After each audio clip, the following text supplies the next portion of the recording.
Hello hi. നമ്മുടെ ടെക്സ്റ്റിന്റെ ഒരു ലാസ്റ്റ് 2 ചാപ്റ്റേഴ്സും കൂടെ നമുക്ക് ആ ഒരു സെക്ഷനിൽ കംപ്ലീറ്റ് ആക്കാനുണ്ടായിരുന്നു കേട്ടോ. അപ്പൊ നമ്മള് ഇന്ന് നോക്കാൻ പോകുന്നത് നമ്മുടെ മാക് ഫ്ലക്നോ എന്ന് പറഞ്ഞിട്ടുള്ള ഒരു വർക്കിനെ കുറിച്ചാണ്. ഓക്കെ, അപ്പോ മാക് ഫ്ലക്നോ എഴുതിയിട്ടുള്ള നമ്മുടെ ജോൺ ഡ്രൈഡൻ കേട്ടോ, അദ്ദേഹത്തിന്റെ പ്രധാനപ്പെട്ട വർക്ക്സിനെ കുറിച്ച് നമ്മൾ ഡിസ്കസ് ചെയ്യുന്നുണ്ട്. അതുപോലെ തന്നെ എന്താണ് ഈ മാക് ഫ്ലക്നോ എന്ന് പറഞ്ഞ ആ ഒരു വർക്ക്, അതിന്റെ ഒരു സമ്മറി നമ്മൾ നോക്കുന്നുണ്ട്. പിന്നെ അതിനുശേഷം നമുക്ക് ഏജ് ഓഫ് അലക്സാണ്ടർ പോപ്പ്, അതുപോലെ തന്നെ അദ്ദേഹത്തിന്റെ റേപ്പ് ഓഫ് ലോക്ക് എന്ന് പറഞ്ഞിട്ടുള്ള ഒരു വർക്കിനെ കുറിച്ച് നമ്മൾ ഡിസ്കസ് ചെയ്യുന്നുണ്ട്. ഓക്കെ, അപ്പൊ ഇത്രയുമാണ് നമുക്ക് ഇന്നത്തെ ക്ലാസ്സിൽ നമ്മൾ നോക്കാൻ പോകുന്നത്.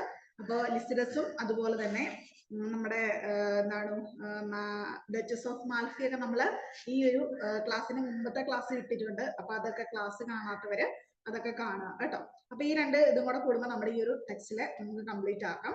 അപ്പൊ നമുക്ക് ഡയറക്റ്റ് ആയിട്ട് നമ്മുടെ മാക് ഫ്ലക്നോ അല്ലെ, ജോൺ ഡ്രൈഡന്റെ വർക്കുകളെ കുറിച്ചൊക്കെ നമുക്കൊന്ന് നോക്കാം. ഓക്കെ, അപ്പോ ആദ്യമായിട്ട് നോക്കുകയാണെങ്കിൽ മാക് ഫ്ലക്നോ എന്ന് പറയുന്ന നോവലിനെ കുറിച്ച് നോക്കുകയാണെങ്കിൽ Mac Flecknoe is a satire on Shadwell. അതായത് ഇതൊരു കളിയാക്കൽ, അതായത് ഒരാളെ കളിയാക്കിക്കൊണ്ട് അല്ലെങ്കിൽ അയാളെ പരിഹസിച്ചുകൊണ്ട് എഴുതിയിട്ടുള്ള ഒരു പോയമാണ് ഈ ഒരു ഷാഡ്വെല്ലിനെ മാക് ഫ്ലക്നോ എന്ന് പറയുന്നത്. Okay, who has once a close friend of Dryden.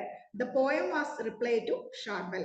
അപ്പോൾ ഒരിക്കല് ഇവർ ഭയങ്കര ഫ്രണ്ട്സ് ആയിരുന്നു. ഈ ഷാഡ്വെല്ലും ഈ പോയം എഴുതിയിട്ടുള്ള ഈ ജോൺ ഡ്രൈഡനും നല്ല ഫ്രണ്ട്സ് ആയിരുന്നു. അപ്പൊ പിന്നീട് അദ്ദേഹത്തിന് ഒരു മറുപടി ആയിട്ട് അല്ല, അദ്ദേഹത്തിന് റിപ്ലൈ ആയിട്ടാണ് ഈ ഒരു പോയം നമ്മുടെ ജോൺ ഡ്രൈഡൻ എഴുതിയിട്ടുള്ളത്.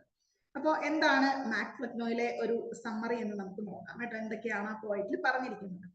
John Dryden's Mac Flecknoe is one of the finest satire in the English language. അപ്പൊ നമ്മുടെ ഇംഗ്ലീഷ് ലാംഗ്വേജിൽ തന്നെ ഏറ്റവും വളരെ ഫേമസ് ആയിട്ട് സെലിബ്രേറ്റ് ചെയ്യപ്പെട്ടുള്ള ഒരു സറ്റൈർ ആണ്, ഒരു എന്താണ് കളിയാക്കലുകൾ അല്ലെ, അതായത് എന്താണ് നമ്മുടെ സൊസൈറ്റിയെ കുറിച്ചും അല്ലെങ്കിൽ നമ്മുടെ സൊസൈറ്റിയിലുള്ള എന്താണ് നീതിയില്ലാത്ത കുറച്ച് കാര്യങ്ങൾ അല്ലെ, അപ്പൊ അങ്ങനെയുള്ള കുറച്ച് കാര്യങ്ങളെ കുറിച്ചൊക്കെ സറ്റൈർ ആയിട്ട് പറയുക, അതിനെയാണ് നമ്മൾ ഈ ഒരു വർക്കിൽ കൂടുതലായിട്ടും കാണുന്നത്. It has neo classical period in English literature and Dryden along with another brilliant satirist Alexander Pope was the poet who dominated the literary scene. Satire was the most popular form of poetry. അപ്പോൾ ഈ ഡ്രൈഡന്റെ കൂടെ നമ്മുടെ ഈ Alexander pop എന്ന് പറയുന്ന ഒരു റൈറ്ററും കൂടെ ഉണ്ട്. അപ്പൊ അവർ രണ്ടുപേരും ഈ ഒരു സറ്റൈർ വർക്കുകളുടെ പ്രധാനപ്പെട്ട ഉപഭോക്താക്കളായിട്ട് അറിയപ്പെടുന്നു. Both Dryden and Pope were greatest masters of this poetic genre. അപ്പൊ ഈ ഒരു സറ്ററിക്കൽ പോയട്രിയുടെ പ്രധാനപ്പെട്ട ആ ഒരു കാറ്റഗറിയിൽ എഴുതപ്പെട്ട വർക്കുകളൊക്കെ അവരുടെ തന്നെയായിരുന്നു. നമ്മുടെ ഈ ജോൺ ഡ്രൈഡന്റെയും അലക്സാണ്ടർ പോപ്പിന്റെയും ആയിരുന്നു. ഇനി മാക് ഫ്ലക്നോ എന്ന് പറയുന്ന വർക്കിൽ എന്താണ് പറഞ്ഞിരിക്കുന്നത് നോക്കാം കേട്ടോ. Mac Flecknoe is the product of a literary and personal rivalry. അതായത് മാക് ഫ്ലക്നോ എന്ന് പറയുന്ന ഈ ഒരു വർക്ക് എന്താണ്, ഒരു പേഴ്സണൽ ബാറ്റിൽ അല്ലെ, രണ്ട് പേരുകൾ തമ്മിലുള്ള ഒരു പ്രശ്നത്തിന് ഒരു മറുപടി ആയിട്ട് എഴുതിയിട്ടുള്ള ഒരു വർക്കാണ്. The poem was Dryden's reply to Thomas Shadwell's poem. അപ്പോൾ ഇത് ആരുടെയാണ്, നമ്മുടെ ഡ്രൈഡൻ തോമസ് ഷാഡ്വെല്ലിന്റെ ഒരു പോയത്തിന് മറുപടി ആയിട്ടാണ് ഈ ഒരു പോയം എഴുതി കൊടുത്തിരിക്കുന്നത്. Shadwell's poem was an unfair and indecent attack. അപ്പൊ എന്തുകൊണ്ടായിരിക്കും അങ്ങനെ ഒരു മറുപടി പോയത്തിലൂടെ കൊടുത്തത്? അപ്പൊ ഷാഡ്വെൽ എഴുതിയിട്ടുള്ളത് എന്തായിരിക്കാം, ഒരു ഇൻഡീസെന്റ് ആയിട്ട് അല്ലെ, അത്ര നല്ലതല്ലാത്ത ഒരു കാര്യത്തെ കുറിച്ചായിരിക്കാം അദ്ദേഹത്തിന്റെ പോയത്തിൽ അദ്ദേഹം എഴുതിയിട്ടുണ്ടാവുക അല്ലെ. അപ്പൊ നമുക്കൊരു അൺഫെയർ അല്ല, അപ്പൊ നല്ലതല്ല, ഇതങ്ങനെ എന്താണ് അത്ര നല്ലതായിട്ടുള്ള ഒരു കാര്യമല്ല എന്ന് നമുക്കിത് വായിക്കുമ്പോൾ ചിലപ്പോൾ തോന്നിയേക്കാം. അപ്പൊ അതുകൊണ്ടാണ് നമ്മുടെ ഡ്രൈഡൻ എന്ത് ചെയ്ത് ആ ഒരു പോയത്തിന് റിപ്ലൈ ആയിട്ട് അദ്ദേഹത്തിന് ഈ മാക് ഫ്ലക്നോ എന്ന് പറയുന്ന നോവൽ അദ്ദേഹം എഴുതിയിട്ടുള്ളത്. This provoked Dryden and he brought out Mac Flukno that silenced his adversary. അങ്ങനെ ഈ ഒരു ഡ്രൈഡന്റെ ഈ ഒരു വർക്ക് എന്ത് ചെയ്യിച്ചിട്ടുണ്ട്, നമ്മുടെ മാക് ഫ്ലക്നോ എന്ന് പറഞ്ഞ വർക്ക് നമ്മുടെ എനിമി ആയിട്ടുള്ള ഷാഡ്വെല്ലിന് വലിയൊരു അടിയായിരുന്നു എന്നാണ് പറയുന്നത്. അപ്പൊ അദ്ദേഹത്തിന്റെ ആ വർക്കിന് നല്ലൊരു റിപ്ലൈ ആയിട്ടാണ് അദ്ദേഹം ഈ പോയം എഴുതിയിട്ടുള്ളത്. Dryden's satirical genre is fully revealed in the poem. അപ്പോൾ ഡ്രൈഡന്റെ മൊത്തം ഈ കളിയാക്കുന്ന ഒരു കാര്യങ്ങളൊക്കെ ഈ ഒരു പോയത്തിൽ വന്നിട്ടുണ്ട്. It is a satire on Thomas Shadwell, who was once a friend of Dryden. അപ്പൊ ഈ ഷാഡ്വെൽ ആരായിരുന്നു നമുക്കറിയാം. ആരായിരുന്നു? ഡ്രൈഡന്റെ ഫ്രണ്ട് ആയിരുന്നു ഒരു കാലത്ത്. Macflukno is ready to vocate his as the world's worst poet. As a worthy successor, he has to be chosen. The choice falls on Shadwell. The coronation takes place in Barbican, London, suburb notorious for its low and vulgar life.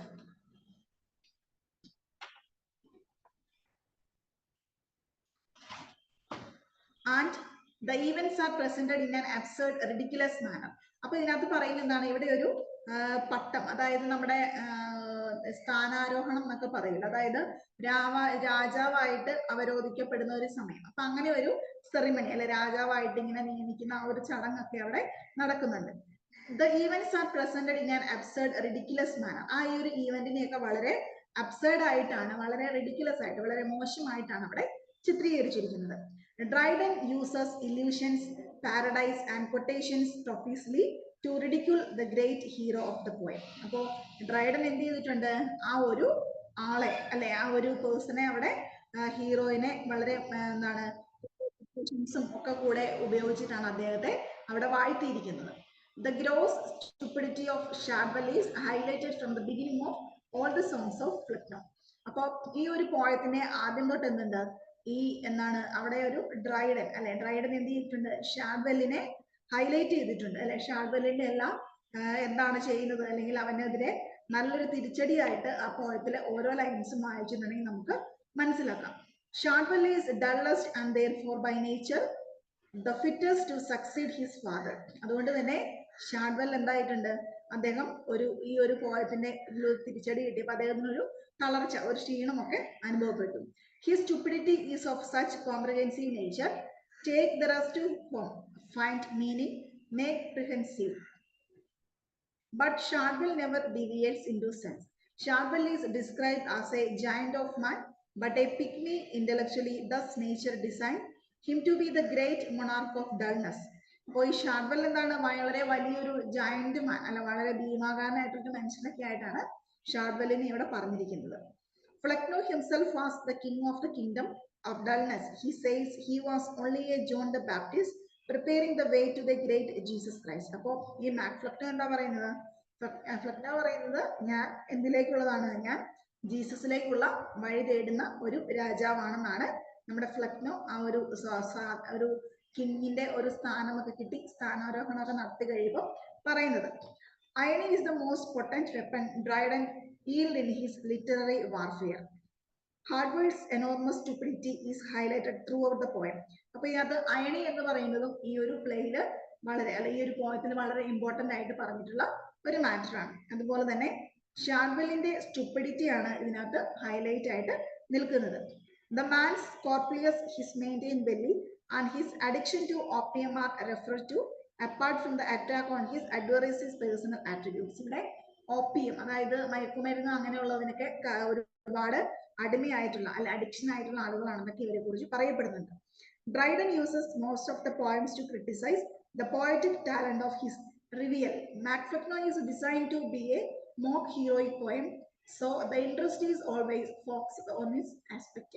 അതായത് മാക്ഫ്ലെക്നോ ഇങ്ങനെ ഒരു പോയമായിട്ട് design ചെയ്തിട്ടുണ്ട് എങ്കിലും the interest is always focused on its concept അല്ലെ, അതിന്റെ ആസ്പെക്റ്റിലാണ് അതിന്റെ ആ ഒരു കോൺസെൻട്രേഷൻ മുഴുവൻ കൊടുത്തിരിക്കുന്നത്.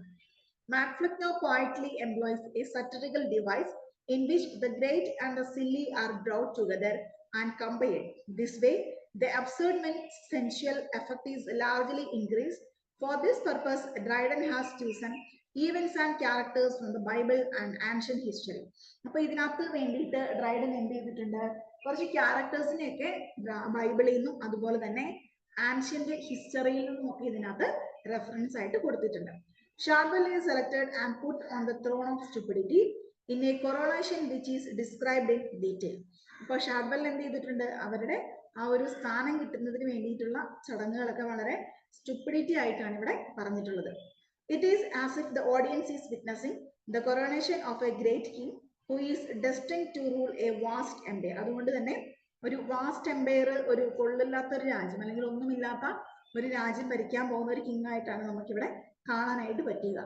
The poem ends drawing a parallel to the biblical story of the mantle of Egypt falling on the shoulders of Elisha, giving him a double possession of his siren's prophetic spirit. അപ്പോൾ ഈ poem അവസാനിക്കുമ്പോൾ നമുക്ക് biblical story അല്ലെ ഒരു ബൈബിളിലെ ഒരു കഥയുമായിട്ട് relate ചെയ്തുകൊണ്ട് ഒരു എൻഡിങ് കൊടുത്തുകൊണ്ടാണ് ഈ ഒരു പോയം അവസാനിപ്പിക്കുന്നത് കേട്ടോ.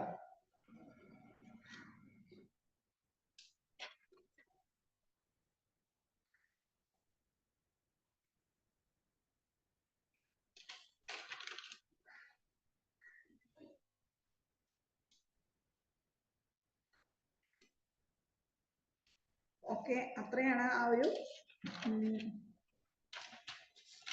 മോക്കപ്പിക്ക് അതുപോലെ തന്നെ നമ്മുടെ മാക്ലക്കിനെ കുറിച്ച് പറയാനുള്ളത് കേട്ടോ. നമുക്ക് ടെക്സ്റ്റിൽ അതൊരു സമ്മറി പോലെ കൊടുത്തിരിക്കുന്നതാണ്. നമുക്ക് ടെക്സ്റ്റിൽ എന്തൊക്കെ കാര്യങ്ങളാണ് ഇതിനെക്കുറിച്ച് പറഞ്ഞിട്ടുള്ളതെന്ന് നോക്കാം കേട്ടോ. നിങ്ങൾ ടെക്സ്റ്റിൽ തന്നെ റെഫർ ചെയ്ത് പഠിക്കണമെന്നില്ല, നമുക്ക് ആ ഒരു കാര്യം ഒന്ന് സമ്മറി മനസ്സിലാവുന്നതിന് വേണ്ടിയിട്ടാണ്. അപ്പം നിങ്ങൾ മറ്റേ ഗൂഗിൾ ചെയ്തോ അല്ലെങ്കിൽ വേറെ നോട്ട്സ് റെഫർ ചെയ്തോ ഒക്കെ നിങ്ങൾക്ക് പഠിക്കാവുന്നതാണ് കേട്ടോ. ഏതാണോ നമുക്ക് എളുപ്പത്തിൽ പഠിക്കാൻ പറ്റുക അത് റെഫർ ചെയ്തിട്ട് പഠിക്കുക, അതായിരിക്കും ഏറ്റവും നല്ലത്. പിന്നെ എപ്പോഴും പറയുന്ന പോലെ തന്നെ ടെക്സ്റ്റിലെ ക്വസ്റ്റ്യൻസ് ഒന്ന് പരിചയപ്പെട്ട് വയ്ക്കുക കേട്ടോ.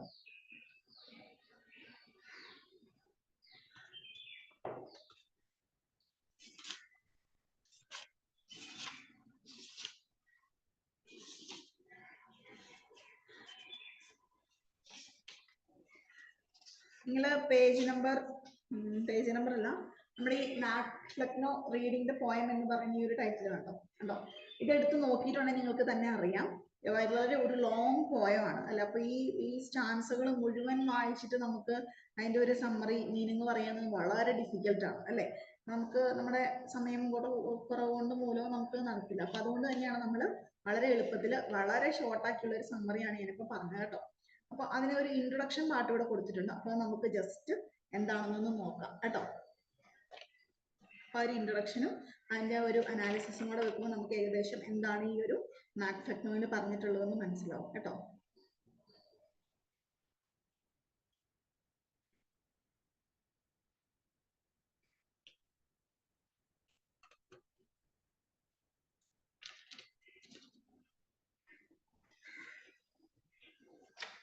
ഇനി ഇവിടെ മാക്ലക്നോയ്ക്ക് ഒരു ഇൻട്രൊഡക്ഷൻ കൊടുത്തിട്ടുണ്ട്. It is a mock heroic poem and Shadwell is the hero in it. ഇവിടെ ഷാഡ്വെൽ ആണ് നമ്മുടെ മാക്ലക്നോയിലെ ഹീറോ എന്ന് പറയുന്നത് കേട്ടോ. It is a best piece of Dryden satire. നമ്മൾ ഓൾറെഡി പറഞ്ഞത് ഒരു സറ്റയർ ആയിട്ടുള്ള ഒരു വർക്കാണ്. It is a personal satire, ഒരു പേഴ്സണൽ ആയിട്ടുള്ള ഒരു സറ്റയർ ആണ്. Dryden uses a heroic couplet. He has given Shadwell a look of dull poetaster and a പ്ലാഗറിസ്റ്റ്. അപ്പോൾ അങ്ങനെ ഒരു ഡൾ ആയിട്ടുള്ള ഒരു നേച്ചറാണ് ഈ ഷാഡ്വെല്ലിന് കൊടുക്കുന്നത്. The use of unparallel poetry, unique criticism, Malachian satire make it an extraordinary poem of its time. There is the base of truth, the practiced and perfect tuning of satire, which is used to turn those merits which are taken into consideration as fault. It has brilliant power and a sort of superior contempt, which never sinks into an ordinary criticising. The poem is both a personal and literary satire. നമ്മൾ പറഞ്ഞു അല്ലെ, സൊസൈറ്റിയിലെ കാര്യങ്ങളെയൊക്കെ കുറിച്ച് എഴുതിയിട്ടുള്ള ഒരു satire ആണ്. അതുപോലെ രണ്ടുപേരും നമ്മളൊരു പേഴ്സണൽ ബാറ്റില്, പേഴ്സണൽ റൈവലറിയുടെ ഭാഗമായിട്ടാണ് ഈ ഒരു വർക്ക് പുറത്തേക്ക് വന്നിട്ടുള്ളത്. Dryden has made use of the heroic couplet to present Shadwell as a dull protester and a plagiarist. A deep reading of John Dryden's Maclachno through explanations of some reference make it a more heroic epic framework in the lampoons of Shadwell. അപ്പം അതിന്റെ ഒരു poem read ചെയ്യാനായിട്ട് ഇവിടെ കൊടുത്തിട്ടുണ്ട് നമുക്ക് കേട്ടോ.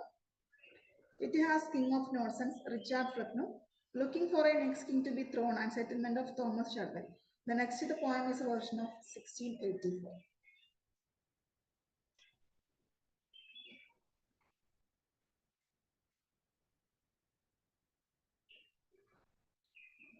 Okay, അപ്പൊ അതാണ് നമ്മളിപ്പോ പറഞ്ഞ പോയം എന്ന് പറഞ്ഞിട്ടുള്ളത് കേട്ടോ. എത്രയോ ലൈൻസ് എന്ന് നോക്കി, വളരെ വലിയൊരു പോയമാണ് കേട്ടോ.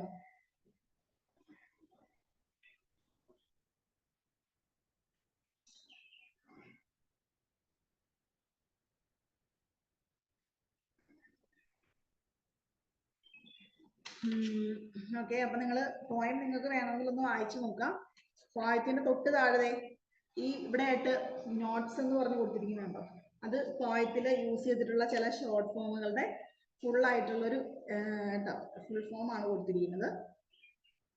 അപ്പോൾ അതും കൂടെ വെച്ച് കണക്ട് ചെയ്ത് വായിക്കുമ്പോൾ ചിലപ്പോൾ കുറച്ചും കൂടി നിങ്ങൾക്ക് മനസ്സിലായേക്കാം കേട്ടോ.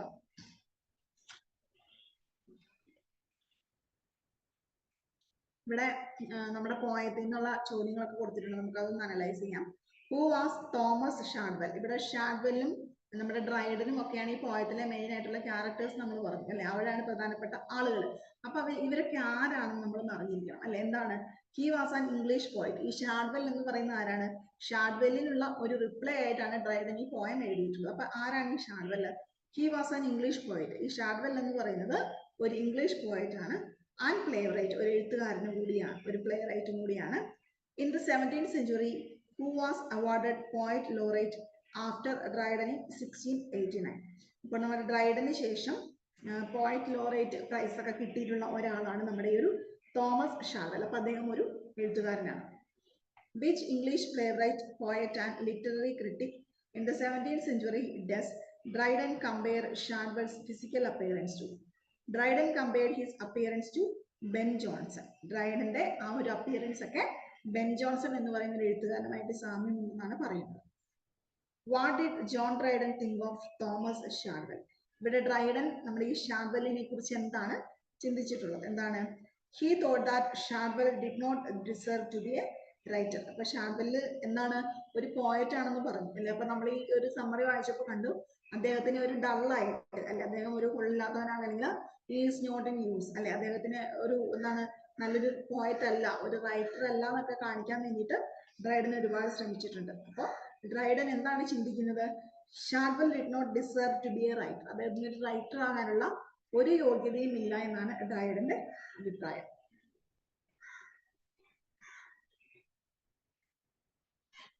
നെക്സ്റ്റ് ഒരു ചോദ്യം നോക്കിയേ.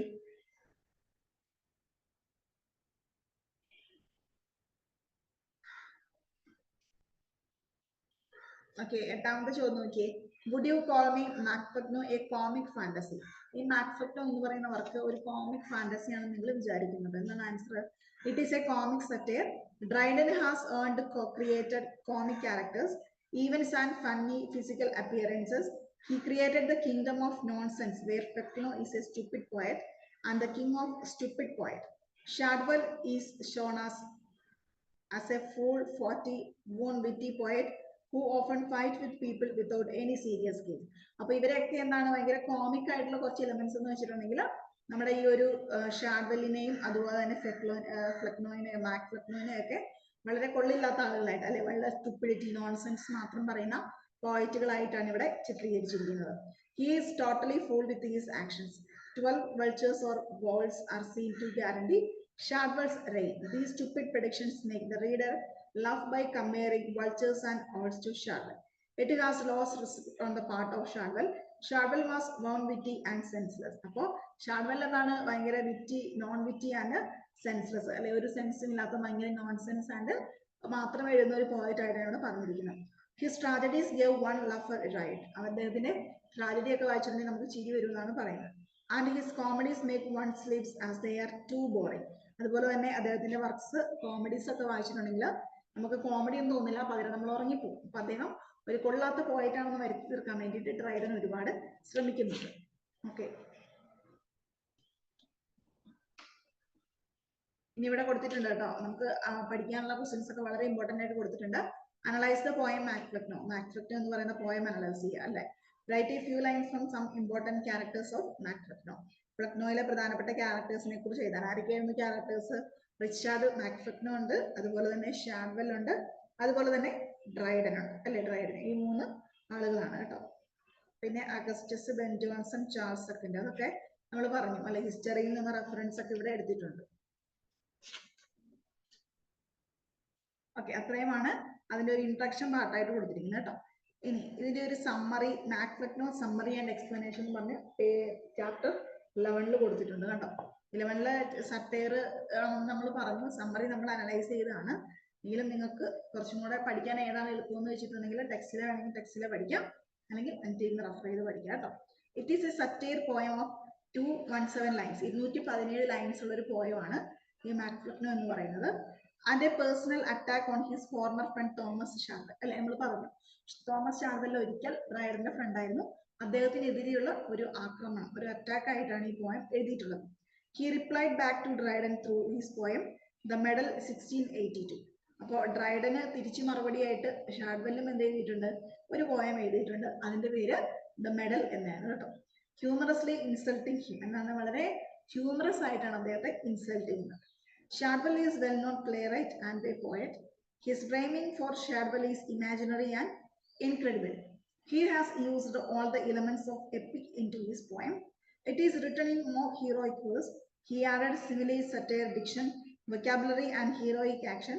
All the situations and characters are ridiculous and new. അപ്പോൾ അദ്ദേഹം ഇത് എഴുതാനായിട്ട് എല്ലാ തരത്തിലുള്ള പോയറ്റിക് ഡിവൈസുകളും ഇതിനകത്ത് യൂസ് ചെയ്തിട്ടുണ്ട്. എന്തൊക്കെയാണ്? He added similes, satire, diction, vocabulary, and heroic action. Richard Flecknoe was an Irish poet and a protester who wrote both good and bad words. അപ്പോൾ മാക് ഫ്ലെക്നോയുടെ പ്രത്യേകത എന്തായിരുന്നു? അദ്ദേഹം ഒരു ഐറിഷ് പ്രീസ്റ്റ് ആണ്. അത് അദ്ദേഹം നല്ലതും ചീത്തയായിട്ടുള്ള എല്ലാ കാര്യങ്ങളും അദ്ദേഹം എഴുതാറുണ്ട്. He is a subject of satire. അദ്ദേഹത്തിന്റെ എല്ലാ വർക്കുകളും ഒരു സറ്ററിക്കൽ വർക്കുകളാണ്. Dryden criticized Shadwell for choosing big party. Flecknoe is a foolish king who found his hair in Shadwell. He realized that he had ruled for so long and his death is approaching. അപ്പോൾ Dryden പറയുന്നത് എന്താണ്? ഈ Flecknoe എന്താണ്? ഒരു foolish ആയിട്ടുള്ള ഒരു രാജാവാണ്. അപ്പൊ അദ്ദേഹം ഈ മാക് ഫ്ലെക്നോ ഈ ഷാൻവെല്ലിനെ അവിടെ റെഫർ ചെയ്യാൻ എടുക്കുന്നത് അത് വളരെ അദ്ദേഹത്തിന്റെ ഒരു പോയറ്റ് ആണല്ലോ. അപ്പോൾ ആ ഒരു പോയറ്റും അവിടെ ഉള്ളത് എന്താണ്? വളരെയധികം ഡെത്തിനെ അടുത്തോട്ട് വിളിച്ചു കൊണ്ടുവരുന്ന തുല്യമാണ് എന്ന് പറയുന്നു. As death cannot be skipped, so he should appoint someone at his throne, and throughout Shadwell would be the suitable heir to rule his kingdom of nonsense. പറഞ്ഞതാണ് ഷാഡ്വെൽ അവിടെ ഉള്ളപ്പോൾ ഒരു കിങ്ഡം ഓഫ് നോൺസെൻസിനെ ആയിരിക്കും അവിടെ മാക് ഫ്ലെക്നോ ഭരിക്കാനായിട്ട് പോകുന്നത്. He is just like Mac Flecknoe, dull and stupid, and Dryden has shown his personal satire on Shadwell here. അതുകൊണ്ട് തന്നെ ഈ ഷാഡ്വെല്ല് ഒരു നല്ല പോയറ്റ് അല്ല എന്നൊക്കെ വരുത്തി തീർക്കാൻ വേണ്ടിയിട്ട് അദ്ദേഹം ഒരുപാട് സ്റ്റുപ്പിഡിറ്റി ആയിട്ടുള്ള കാര്യങ്ങൾ അല്ലെ, എന്താണ് എല്ലാ സ്റ്റുപ്പിഡിറ്റിയും എല്ലാ ഡൾനെസ്സും ഒക്കെ ഈ ഷാഡ്വെല്ലിന്റെ എതിരെ പ്രയോഗിക്കുന്നുണ്ട്. അപ്പൊ അതാണ് അതിന്റെ ഒരു സമ്മറി എന്ന് പറയുന്നത് കേട്ടോ. John Dryden began his satire work with Mac Flecknoe. The modern writers who use satire are Jonathan Swift, Alexander Pope, and Voltaire. But Dryden is an expert in exaggerating elements, using wits in creating epics. പക്ഷെ ഇവിടെ എല്ലാവരും ഉണ്ടെങ്കിലും നമ്മുടെ ജോണാഥൻ, അതുപോലെ തന്നെ Alexander pop, അതുപോലെ തന്നെ Voltaire ഒക്കെയാണ് നമ്മുടെ മോഡേൺ പീരീഡിലെ സറ്ററിക്കൽ പോയറ്റുകൾ എന്ന് പറയുന്നത്. പക്ഷെ ഇവരെയൊക്കെ സംബന്ധിച്ച് ഡ്രൈഡൻ എന്താണ്? ഹീസ് എക്സ്പേർട്ട് ഇൻ എക്സാജറേറ്റിംഗ്, അതായത് പൊലിപ്പിച്ച് കാണിക്കുക അല്ലെ, എക്സാജറേറ്റ് ചെയ്ത് കാണിക്കുക, അതിശയോക്തി കാണിക്കാനായിട്ട് ഡ്രൈഡൻ വളരെ കഴിവുള്ളവനായിരുന്നു. Exaggerating elements, using wits in creating epics, അതുപോലെ തന്നെ ഒരുപാട് വിറ്റൊക്കെ ഉപയോഗിച്ച് എഴുതാനായിട്ടും ഡ്രൈഡൻ ആണ് ഏറ്റവും നല്ല കഴിവുള്ള ഒരു എഴുത്തുകാരൻ. ഓക്കെ,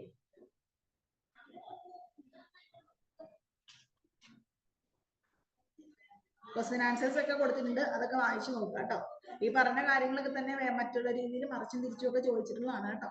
അതുകൊണ്ട് നിങ്ങൾക്ക് പഠിക്കാനായിട്ട് ഒരെണ്ണം തന്നെ പഠിച്ചിട്ടുണ്ടെങ്കിൽ നമുക്ക് കുറച്ചും കൂടെ നന്നായിട്ട് എല്ലാം എഴുതാൻ പറ്റും. കാരണം എല്ലാത്തിലും ചോദിച്ചിരിക്കുന്നത് ഈ മാക് ഫ്ലെക്നോയിനെയും ഡ്രൈഡനെ പറ്റിയും അതിന്റെ വർക്കിന്റെ ഒരു ബാക്ക്ഗ്രൗണ്ടും തന്നെയാണ് കേട്ടോ. പിന്നെ പ്രധാനമായിട്ടും മൾട്ടിപ്പിൾ ചോയ്സ് ക്വസ്റ്റ്യൻസ് ഉണ്ട്, ക്വസ്റ്റ്യൻ ആൻസേഴ്സ് ശ്രദ്ധിക്കുക. Who is hoary prince at the time of coronation in the given line? The Hoyari Prince in Majesty appeared. ഇവിടെ കൊടുത്തിരിക്കുന്നത് പോയത്തിൽ നിന്നുള്ള വൺ വേർഡ് ക്വസ്റ്റ്യൻസ് ആണ് കേട്ടോ. അപ്പൊ അത് നിങ്ങൾ പോയത്തിന്റെ പോയം വായിച്ചില്ലെങ്കിലും ഈ ഒരു ക്വസ്റ്റ്യൻസ് നല്ലോണം മനസ്സിലാക്കിയിട്ട് അതിന്റെ ആൻസർ മനസ്സിലാക്കി വെക്കുക കേട്ടോ.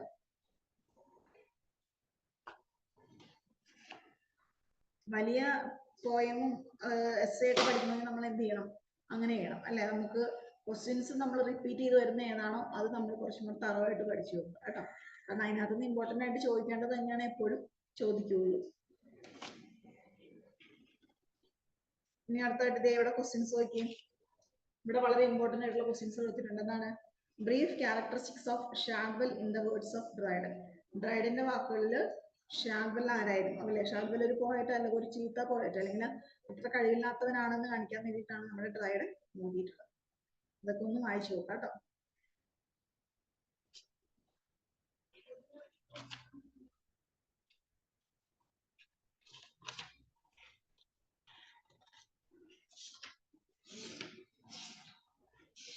എല്ലാ ചാപ്റ്ററിലെയും വൺ ക്വസ്റ്റ്യൻസ് നിങ്ങൾ നോക്കിയിട്ട് പോകണം കേട്ടോ. ഓക്കെ, അത്രയാണ് ഇനി നമുക്ക് നോക്കാനുള്ളത്.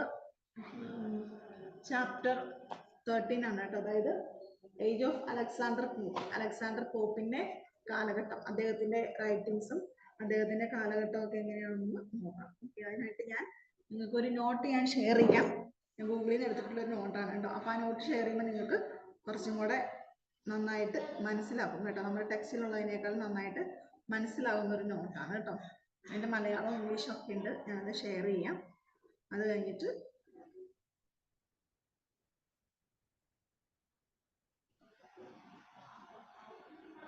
വൺ മിനിറ്റ് കേട്ടോ.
ഓക്കെ ഓക്കെ, നിങ്ങൾ സ്ക്രീനിൽ ഇപ്പോൾ കാണുന്നുണ്ടെന്ന് വിശ്വസിക്കുന്നു. ഇത് ഗൂഗിളിൽ നിന്ന് എടുത്തിട്ടുള്ളതാണ് കേട്ടോ. അപ്പൊ നമുക്ക് കുറച്ചും കൂടെ എളുപ്പത്തിൽ നമുക്കിത് വായിച്ചാൽ നമുക്ക് മനസ്സിലാവും കേട്ടോ. നമ്മൾ ചാപ്റ്റർ 13 ആണ് നോക്കുന്നത്. ഏജ് ഓഫ് അലക്സാണ്ടർ പോപ്പ് അല്ലെ, അതാണ് നോക്കുന്നത് കേട്ടോ. അപ്പൊ നിങ്ങൾ നോക്കാം, Alexander Pope was an English poet and satirist അല്ലെ. നമ്മൾ പറഞ്ഞു ഡ്രൈഡനെ പോലെ തന്നെ അദ്ദേഹം ഒരു സെറ്ററിക്കൽ പോയറ്റ് ആണ് അല്ലെ. അപ്പൊ അദ്ദേഹത്തിന്റെ ഏർലി ലൈഫ്, അതുപോലെ അദ്ദേഹത്തിന്റെ ലിറ്റററി കരിയർ ഒക്കെയാണ് നമ്മൾ നോക്കുന്നത് അല്ലെ. അപ്പൊ അദ്ദേഹത്തിന്റെ വർക്ക്സുകളെ കുറിച്ച് പറയുകയാണെങ്കിൽ ആദ്യമായിട്ട് അദ്ദേഹത്തിന്റെ ലൈഫ് നമുക്ക് നോക്കാം. Born in London to a Roman Catholic family. അദ്ദേഹം ഒരു റോമൻ കാത്തലിക് ഫാമിലിയിലാണ് ജനിച്ചിട്ടുള്ളത്. Pope had a spinal deformity that prevented him from growing taller than 4.6 അല്ലെ. അതായത് ഒരു 4 ഇഞ്ച് കൂടുതൽ അദ്ദേഹത്തിന് പൊക്കം വെച്ചിട്ടില്ല. കാരണം അദ്ദേഹത്തിന് ഒരു സ്പൈനില്, അതായത് നട്ടലിന് എന്തോ ഒരു പ്രശ്നം വന്നതുകൊണ്ട് അദ്ദേഹം അധികം പൊക്കം വെച്ചിട്ടില്ല. His formal education was limited due to religious persecution, but he learned Latin and Greek from tutors and he became an avid leader. അദ്ദേഹത്തിന്റെ എഡ്യൂക്കേഷൻ അത്ര കാര്യമായിട്ടൊന്നും കൊണ്ടുപോകാൻ പറ്റിയിട്ടില്ല. കാരണം റിലീജിയസ് പെർസിക്യൂഷൻ, മതപരമായിട്ടുള്ള കാരണങ്ങൾ കൊണ്ട് ഒരുപാടൊന്നും അദ്ദേഹത്തിന് എഡ്യൂക്കേഷന് പോകാനായിട്ട് പറ്റിയിട്ടില്ല. പക്ഷേ എന്നിരുന്നാലും അദ്ദേഹം ലാറ്റിനും ഗ്രീക്കും ഒക്കെ അദ്ദേഹം പഠിച്ചിട്ടുണ്ട്. ആൻഡ് ഫ്രം ദ ട്യൂട്ടേഴ്സ്, അപ്പൊ ട്യൂഷൻ പോലെ എന്തെങ്കിലും സംവിധാനങ്ങളൊക്കെ കൊണ്ട് അദ്ദേഹം പഠിച്ചിട്ടുണ്ടാവാം. And became a avid leader. അതുകൊണ്ട് തന്നെ അദ്ദേഹം നന്നായിട്ട് വായിക്കാനായിട്ട് പറ്റുമായിരുന്നു. ഇനി അദ്ദേഹത്തിന്റെ ലിറ്റററി കരിയർ, ഒരു എഴുത്തുകാരൻ എന്ന രീതിയിൽ നമ്മുടെ പോപ്പിനെ കുറിച്ച് പറയുകയാണെങ്കിൽ, Pope's literary career took off the publication of his pastorals in 1709. അദ്ദേഹത്തിന്റെ വർക്ക് എന്ന് പറയുന്നത് 1709 അദ്ദേഹത്തിന്റെ വർക്ക് ആദ്യമായിട്ട് പബ്ലിഷ് ചെയ്തിട്ടുള്ളത് കേട്ടോ.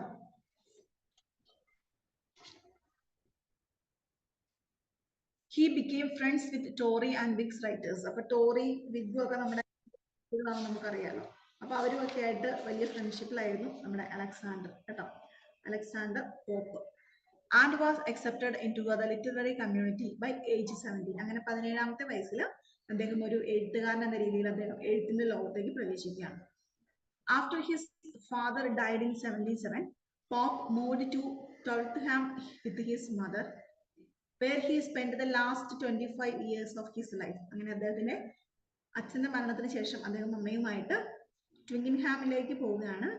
ട്വിക്കൻഹാമിലേക്ക് പോയി കഴിഞ്ഞിട്ട് ബാക്കി ഒരു 25 വർഷം അദ്ദേഹത്തിന്റെ റെസ്റ്റ് ഓഫ് ദ ലൈഫ് അദ്ദേഹം അവിടെയാണ് സ്പെൻഡ് ചെയ്തത്. He improved his home garden and grotto and translated Homer's Iliad. അദ്ദേഹം ഹോമറിന്റെ ഇലിയഡ് ഒക്കെ ട്രാൻസ്ലേറ്റ് ചെയ്തത് അലക്സാണ്ടർ പോപ്പാണ് കേട്ടോ. അതാണ് അദ്ദേഹത്തിന്റെ ഒരു ലിറ്റററി വർക്ക്, ലിറ്റററി കരിയർ എന്ന് പറയുന്നത് കേട്ടോ. പിന്നെ ബാക്കിയുള്ളത് നിങ്ങൾ ടെക്സ്റ്റിലുള്ളതും കൂടെ നിങ്ങളൊന്ന് വായിച്ചു നോക്കുക കേട്ടോ. നമുക്ക് വളരെ ബ്രീഫ് ആയിട്ടുള്ളത് മനസ്സിലാകുന്നതിന് വേണ്ടിയിട്ടാണ് ഇങ്ങനത്തെ നോട്ട് എടുത്തിട്ടുള്ളത് കേട്ടോ. ഓക്കെ, ഇനി നമ്മൾ അടുത്തായിട്ട് നമ്മൾ നോക്കുന്നത് നമ്മുടെ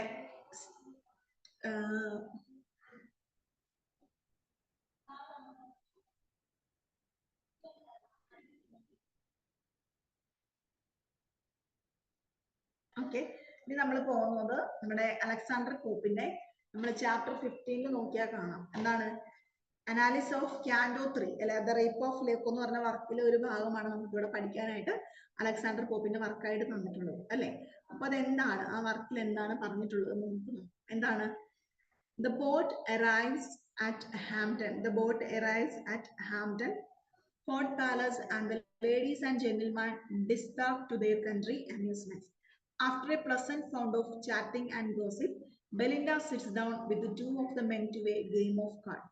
They play Amber, a three-handed game of tricks and trumps, somewhat like bridge, and it is described in terms of a heroic battle. The cards are troops combating to a velvet plane of the card table. Belinda, under the watchful care of the Phillips, begin favorably. She declares a spade as a trumps and leaders with her highest cards. Sure of success soon, however, the hand takes a turn for the horse, who was with the barren fate includges the catches her kings of clubs with his queen and then leads back with his high diamonds. Belinda is in danger of being beaten, but discovers his last sticks, so thus just barely winning the amount she said. എന്താണ് ഈ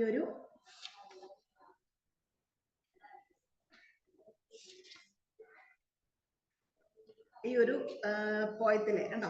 poem എന്ന് വെച്ചിട്ടുണ്ടെങ്കിൽ നിങ്ങൾ നോക്കിയാൽ കാണാം, page number എത്രയിലാണ്? 133 നമ്മുടെ analysis of ക്യാൻഡോ 3 എന്ന് പറഞ്ഞെടുക്കുന്നത് കേട്ടോ. ആ ടെക്സ്റ്റിലുള്ളതാണ്. വളരെ ലോങ് ആയിട്ടുള്ള ഒരു പോയം പോലെയാണ് കേട്ടോ. അപ്പൊ ഇതിനകത്ത് മെയിൻ ആയിട്ട് വരുന്നുള്ള ക്യാരക്ടറിനെ കുറിച്ചാണ് നമ്മളിപ്പോ കണ്ടത്. ആരാണ്? ബെലിൻഡ എന്ന് പറയുന്ന ഒരു ലേഡിയാണ് കേട്ടോ. It tells of when Belinda arrived at Hampton's Court. It is a place where affairs of the nation and historical events of the fall of foreign terrains were discussed. അല്ലെ? അപ്പൊ ഈ ബെലിൻഡ എന്താണ്? The Pope walked in inferior talks of the high society, men and women. It is a satire by the Pope on them. He ridiculed the monarch and the people assembled in the court, mixing serious conversation while enjoying the tea. അപ്പൊ ഈ ബെലിൻഡയെ കുറിച്ച് പറയുമ്പം ബെലിൻഡയുടെ character sketch നമുക്ക് ഒന്ന് നോക്കാം കേട്ടോ. ഈ ഒരു ആദ്യത്തെ ഒരു സമ്മറിയില് ആ ഒരു ക്യാരക്ടർ സ്കെച്ചിന് കൂടുതൽ ഇമ്പോർട്ടൻസ് കൊടുത്തിരിക്കുന്നത്. അപ്പൊ നമുക്കിപ്പൊ പറഞ്ഞ അത്രയുമിന്റെ ഇപ്പൊ വായിച്ചില്ല. അപ്പൊ അത്രയത്തില് ബെലിൻഡ എന്ന് പറയുന്ന ആ ഒരു ക്യാരക്ടറിനെ കുറിച്ചാണ് കേട്ടോ. എന്താണ്? A brief view of the characters that appear in Canto is given below. There are characters of 3 classical epic by Pope, who appends the traditional hero of it into his purpose of his mock epic satire. First one is Belinda. അപ്പൊ Belinda എന്തൊക്കെയാണ് ചെയ്തത്, എന്താണ് അവരുടെ role എന്നാണ് നമ്മൾ ഇപ്പൊ ഈ സമ്മറിയിൽ വായിച്ചത്. ഇനി അത് ഷോർട്ട് ആക്കി നമുക്കൊന്ന് നോക്കാം. The character of Belinda is inspired from the real life Arabella Fermor, who belongs from a Catholic family known to Pope and his good friend John carrier. അപ്പൊ ഈ ഒറിജിനലി ബെലിൻഡ എന്ന് പറയുന്നത് ആരാണ്? ഒറിജിനലി ഇത് ഒരു എന്താണ്, real life of Arabella, a former belong to Catholic family known to Pope. അതായത് Alexander പോപ്പിന് അറിയാവുന്ന ഒരു ഫാമിലിയിൽ നിന്നുള്ള ഒരു ലേഡിയെ റെപ്രസെന്റ് ചെയ്യുന്നതിന് വേണ്ടിയിട്ടാണ് ഇവിടെ ബെലിൻഡ എന്ന് പറയുന്ന ഈ ക്യാരക്ടറിനെ ഉപയോഗിച്ചിരിക്കുന്നത്. Arabella in reality lost hair lock. Originally എന്താണ്, റിയൽ ലൈഫില് അറബെല്ലക്ക് എന്ത് സംഭവിച്ചിട്ടുണ്ട്? ലോസ്റ്റ് ഹെയർ ലോക്ക്, അവർക്ക് അവരുടെ തലമുടിയുടെ ലോക്ക് നഷ്ടപ്പെടുന്നു. John Caryll's relative snipped Arabella's hair lock and this has caused a serious quarrel between the 2 aristocratic families. അപ്പൊ ഈ ഒരു ഹെയർ ലോക്ക് നഷ്ടപ്പെടുമ്പോൾ അതെന്ത് കാരണമാകുന്നു? 2 ഫാമിലീസ് അല്ലെ, അവര് 2 ഫാമിലീസ് തമ്മില് ഭയങ്കരമായിട്ടുള്ള വലിയൊരു റൈവൽറി, വലിയൊരു ബാറ്റിലിന് ഈ ഒരു ചെറിയൊരു പ്രശ്നം കാരണമാവുകയാണ് കേട്ടോ. കാരിയൽ requested Pope to write a funny poem to make the 2 families love to bring them out of anger. അപ്പോൾ ഈ 2 ഫാമിലീസും തമ്മിലുള്ള ആ ഒരു പ്രശ്നം പരിഹരിക്കുന്നതിന് വേണ്ടിയിട്ടാണ് ആര് പോപ്പ് അല്ലെ അലക്സാണ്ടർ പോപ്പ് അവരെ രണ്ട് ഫാമിലീസിനെയും കളിയാക്കിക്കൊണ്ട് അവരുടെ ദേഷ്യം ഒന്ന് കുറയ്ക്കുന്നതിന് വേണ്ടിയിട്ടാണ് അദ്ദേഹം ഇങ്ങനെ ഒരു പോയം എഴുതിയിട്ടുള്ളത്. ഓക്കെ, അതാണ് എന്ത് നമ്മുടെ ഈ ഒരു ക്യാൻറ്റോ എന്ന് പറയുന്ന ഈ ഒരു പോയം കേട്ടോ.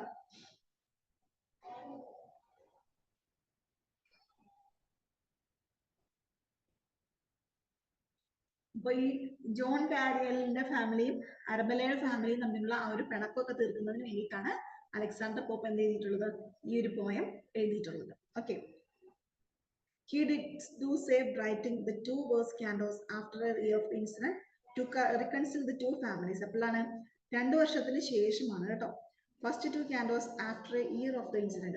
ഒരു വർഷത്തിന് ശേഷമാണ് സംഭവം നടന്നല്ലേ, ആ ഒരു സാധനം കാണാതെ പോയി. അപ്പോൾ ഈ രണ്ട് ഫാമിലീസ് തമ്മിലൊരു വഴക്കൊക്കെ കഴിയാറായി. അപ്പോൾ ഒരു വർഷത്തിന് ശേഷമാണ് അദ്ദേഹം ഈ ഒരു പോയം അവിടെ എഴുതിയിട്ടുള്ളത്, അവരുടെ ഒരു പിണക്കമൊക്കെ മാറ്റുന്നതിന് വേണ്ടിയിട്ട്. So Arabella was the inspiration for Pope and he made her heroine of his poem The Lord Petri. അതുകൊണ്ട് തന്നെ ഈ പോപ്പ് എഴുതിയിട്ടുള്ള ഈ വർക്കിൽ ആരായിരുന്നു ഹീറോയിൻ എന്ന് പറയുന്നത്? നമ്മുടെ അരബല്ല ആയിരുന്നു അദ്ദേഹത്തിന്റെ ഈ ഒരു വർക്കിലെ ഹീറോ എന്ന് പറയുന്നത്.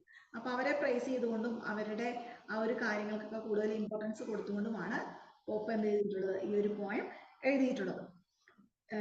John Caryll's cousins is Baron in the poem.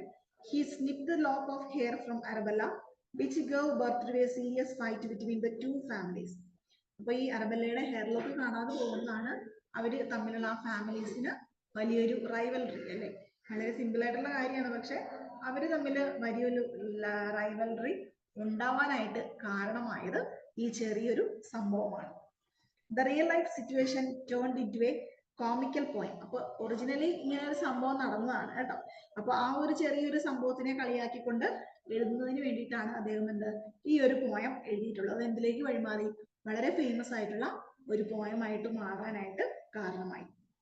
He even wrote a letter to Arabella, dear life heroine, because he thought that his poem might hurt her. അങ്ങനെ ഒറിജിനലി അദ്ദേഹം എന്ത് ചെയ്തിട്ടുണ്ട്? നമ്മളിപ്പം ആടുജീവിതമൊക്കെ കണ്ടില്ലേ, അപ്പൊ അതുപോലെ തന്നെയാണ് കേട്ടോ. ആടുജീവിതം എന്ന് പറയുന്നത് എന്തായിരുന്നു? ഒറിജിനലി അങ്ങനെ ഒരു കഥയുണ്ട്, പക്ഷെ അതിൽ നിന്ന് ഇൻസ്പയർ ആയിട്ടാണ് അവര് ആ ഒരു ഫിലിം ചെയ്തിരിക്കുന്നത് അല്ലെ. അപ്പൊ അതുപോലെ തന്നെയാണ് ഇത്. അറബല്ലയുടെ ആ ഒരു സ്റ്റോറി ഒറിജിനലി ഉണ്ട്. അപ്പൊ അതിൽ നിന്നും അവരെ ആ രണ്ട് ഫാമിലീസിനെ ഒന്ന് കൺസോൾ ചെയ്യാൻ വേണ്ടിയിട്ട് അല്ലെ, അവരെ ഒന്ന് സമാധാനിപ്പിക്കാൻ വേണ്ടിയിട്ട് ആ ഒരു ആങ്കർ ഒക്കെ ഇച്ചിരി കുറയ്ക്കുന്നതിന് വേണ്ടിയിട്ട് എഴുതാണ്. അപ്പൊ പിന്നീട് ഈ പോപ്പിന് മനസ്സിലായി എന്താണ് ഒറിജിനലി എന്തായിരിക്കും ഈ അറബല്ലക്ക് എന്താ ദേഷ്യമായിട്ടുണ്ടാവും അല്ലെ. സ്റ്റോറിയിലല്ല, പോയത്തില് അരബല്ല എന്ന് പറയുന്നതിന് പകരം ബെലിൻഡ എന്ന് പറയുന്ന ഒരു ക്യാരക്ടറിനെയാണ് ഉപയോഗിച്ചിരിക്കുന്നത് അരബല്ലയായിട്ട്. അപ്പോൾ ഒറിജിനലി പോപ്പ് എന്ത് ചെയ്തിട്ടുണ്ട്? അവർക്ക് ഈ പോയം വായിച്ചു നോക്കിയിട്ട് അവരുടെ ആ ഒരു കുടുംബത്തിന്റെ റൈവൽറി ആണെന്നൊക്കെ മനസ്സിലാകുമ്പോൾ അവർക്ക് ദേഷ്യം തോന്നിയിട്ടുണ്ടോ എന്നൊക്കെ വിചാരിച്ചിട്ട് പോപ്പ് എന്ത് ചെയ്തിട്ടുണ്ട്? അവരോടൊരു സോറി ഒക്കെ പറഞ്ഞൊരു ലെറ്റർ ഒക്കെ അയച്ചിട്ടുണ്ട്. He even wrote a letter to Arabella, dear life heroine, because he thought that his poem might hurt her. He sent a preface to the poem, The Rape of Love. അങ്ങനെ അദ്ദേഹം എന്ത് ചെയ്തു? ഈ ക്യാൻഡോ എന്ന് പറയുന്ന ഈ പോയത്തിന് ഒരു ഇൻട്രൊഡക്ഷൻ ഒക്കെ അദ്ദേഹം എഴുതിയിട്ടുണ്ട്. അതാണ് റേപ്പ് ഓഫ് ലോക്ക് എന്ന് പറയുന്നത്. He claimed that he has intentions to only divert the attention of the light-hearted ladies to have good sense and good humor. അപ്പൊ അദ്ദേഹം അതിനകത്ത് എഴുതിയിട്ടുണ്ടെന്നാണ്, ഞാൻ ഈ പോയം അല്ലെ നിങ്ങളുടെ രണ്ട് ഫാമിലീസിനെയും കളിയാക്കിക്കൊണ്ട് ഈ ഒരു പോയം എഴുതിയതിന് ആകെ ഒരു ലക്ഷ്യം മാത്രമേ ഉള്ളൂ. എന്താണ്? രണ്ട് ഫാമിലിയിലുള്ള ലേഡീസ് അല്ലെ, ലൈറ്റ് ഹേർട്ടഡ്, വളരെ സോഫ്റ്റ് ആയിട്ടുള്ള ഹൃദയമുള്ള ഈ ലേഡീസിന് അവരെ എന്ത് ചെയ്യണം? Who have good sense and good humour on their short Cummings അല്ലെ. അവരെ ഒന്ന് ജസ്റ്റ് ഒന്ന് ഡൈവേർട്ട് ചെയ്ത് വിടണം. ദേഷ്യവും അങ്ങനത്തെ ഒന്നും മനസ്സിൽ വെച്ചുകൊണ്ടിരിക്കാതെ അവരെ ഒന്ന് ഹാപ്പി ആക്കാൻ വേണ്ടിയിട്ടാണ് ഞാൻ ഇങ്ങനെ ഒരു കാര്യം എഴുതിയത്. Who have good sense and good humor on their shortcomings. Belinda serves Pope to satirize the foolishness of aristocratic privileged young women of the 18th century. അങ്ങനെ ബെലിൻഡ എന്ന് പറയുന്ന ആ ഒരു ക്യാരക്ടറിലൂടെ പോപ്പ് എന്ത് ചെയ്തിട്ടുണ്ട്? ആ ഒരു 18th സെഞ്ചുറിയിലെ ഒരു അരിസ്ട്രോക്രാറ്റിക് അല്ലെങ്കിൽ ഒരു പ്രിവിലേജ്ഡ് സൊസൈറ്റിയിലെ ആ ഒരു വുമൻസിനെ അല്ലെ വിമണിനെയൊക്കെ ഒന്ന് കളിയാക്കാനായിട്ട് പോപ്പിന് കഴിഞ്ഞിട്ടുണ്ട്. വിമൻസിനെ കളിയാക്കാനായിട്ട് പറ്റിയിട്ടുണ്ട് കേട്ടോ. ഇനി അടുത്തായിട്ട് നമ്മൾ കാണുന്നത് the next ritual amusement is the serving of coffee. The curling vapors of the steaming of coffee remain the burden of his intention to attempt Belinda's love. അപ്പോൾ ഈ നെക്സ്റ്റ് ആയിട്ട് നമ്മൾ ഈ ഒരു സ്റ്റോറിയിൽ കാണാൻ പോകുന്നത് നിങ്ങൾ ഇതിനകത്ത് കാണുന്ന പോലെ ഇവിടെ പറഞ്ഞിരിക്കുന്ന ഈ ക്യാരക്ടർ സ്കെച്ച് മുഴുവൻ ആരുടെയാണ്? ബാരൺ എന്ന് പറയുന്ന ഒരു ക്യാരക്ടറിനെയാണ് കേട്ടോ. അപ്പൊ ആരാണ് ഈ ബാരൻ എന്ന് നമുക്ക് നോക്കാം. ആരാണ്? Lord Peter the young's cousins of പോപ്രൻ John Caryll gave birth to the character of Baron in the poem. ഈ ബാരൻ എന്ന് പറയുന്ന ഈ ഒരു character Lord Peter offended Arabella and her family by cutting her lock of hair. Baron's act of theft is not condemned by the Pope, but exposed the silly and childish actions of the Lord. അപ്പൊ ഈ barren ആണ് ഈ ഒരു theft നടത്തിയിരിക്കുന്നതാണ് പറയുന്നത് കേട്ടോ. Pope even exposes the vanity and hypocrisy of the ladies of the 18th century belonging to aristocratic family. അപ്പൊ ഈ barren നടത്തിയ ഈ ഒരു മോഷണം അല്ലെങ്കിൽ ഇന്ത്യയുടെ അല്ലെങ്കിൽ അർബല്ലയുടെ ഈ ഒരു ഹെയർ ഓഫ് ലോക്ക് ഒക്കെ തെഫ്റ്റ് നടത്തി എന്ന് പറയുന്ന ബാരനാണ്. പക്ഷെ അതിനെക്കുറിച്ചൊന്നും കൂടുതലായിട്ട് പോപ്പ് പറയുന്നില്ല. പോപ്പിന് കൂടുതലും ശ്രദ്ധ എന്തിലായിരുന്നു?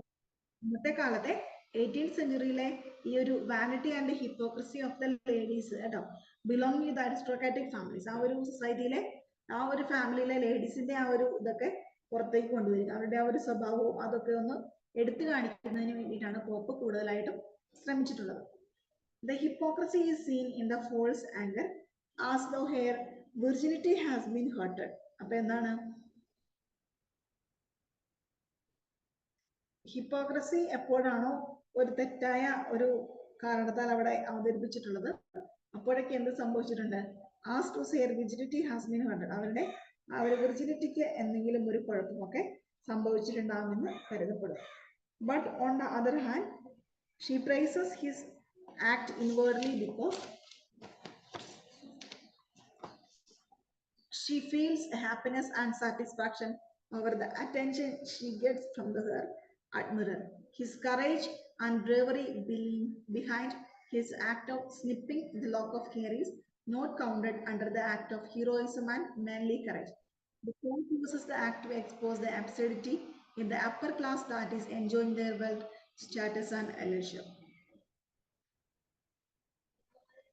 ഓക്കെ, അപ്പോൾ അതാണ് നമ്മുടെ ബാരൻ എന്ന് പറയുന്ന ക്യാരക്ടർ കേട്ടോ. സൊസൈറ്റിയിലെ കുറച്ച് എന്താണ് ലേഡീസിന്റെ കുറച്ച് സ്വഭാവങ്ങളൊക്കെ എടുത്തു കാണിക്കുന്നതിന് വേണ്ടിയിട്ട് ഉപയോഗിച്ചിട്ടിരിക്കുന്നതാണ് കേട്ടോ.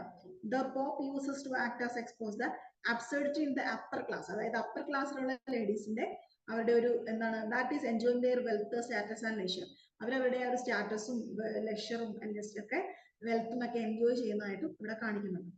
ഇനി നെക്സ്റ്റ് വൺ ഈസ് എന്താണ് ക്ലാരിസ കേട്ടോ.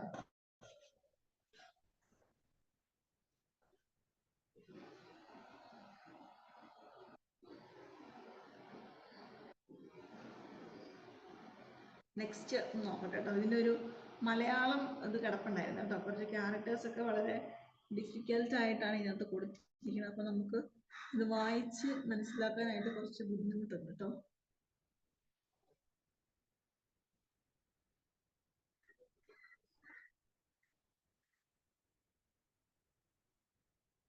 ഓക്കെ, ഇത് ലിസിഡസ് ആണ്.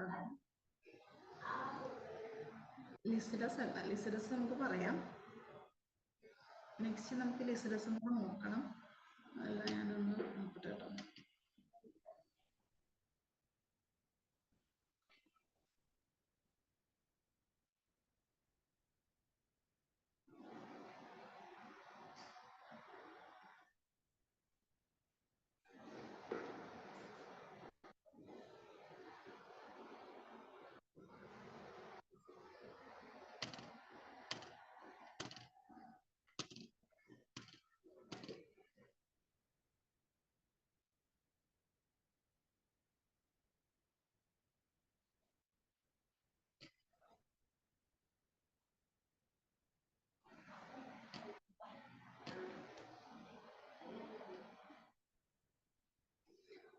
ഓക്കെ, അപ്പൊ അതാണ് നമ്മുടെ ഇത്. പിന്നെ ഇതിനകത്ത് കുറച്ച് എന്താണ് മൈനർ ക്യാരക്ടേഴ്സും കൂടെ വരുന്നുണ്ട്. അതാണ് ക്ലാരിസ, ദ സിൽഫസ്, തലറിസ്റ്റസ്, സെർപ്ലിയും, അങ്ങനെ കുറച്ച് ക്യാരക്ടേഴ്സും കൂടെ വരുന്നുണ്ട് കേട്ടോ. എന്നൊക്കെ മൈനർ ക്യാരക്ടേഴ്സ് ആണ്.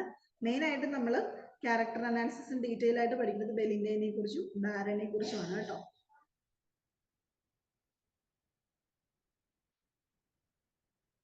ഇപ്പൊ ബെലിൻഡ നമ്മൾ പറഞ്ഞു, ബെലിൻഡ ആരായിരുന്നു? നമ്മുടെ റിയൽ ക്യാരക്ടർ ആയിട്ടുള്ള അരബെല്ലയുടെ പകരമായിട്ട് നമ്മുടെ കഥയിൽ അല്ലെങ്കിൽ നമ്മുടെ പോയത്തിൽ യൂസ് ചെയ്തിരിക്കുന്ന ബെലിൻഡ എന്ന് പറഞ്ഞ ക്യാരക്ടറാണ്.